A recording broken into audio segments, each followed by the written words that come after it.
Now, before we get started on creating some scripts for our game, we need to make sure we install Photoshop along with the packages we just installed. So what we're going to do is type in Photoshop, download in Google, and hit enter. Probably near the top of your search results, there's going to be a link, and there's also a link in the next section as well if you need that. And we're just going to click on free trial here.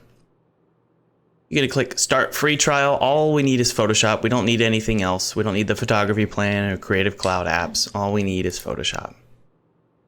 You're going to enter your email address and click continue and just install Photoshop.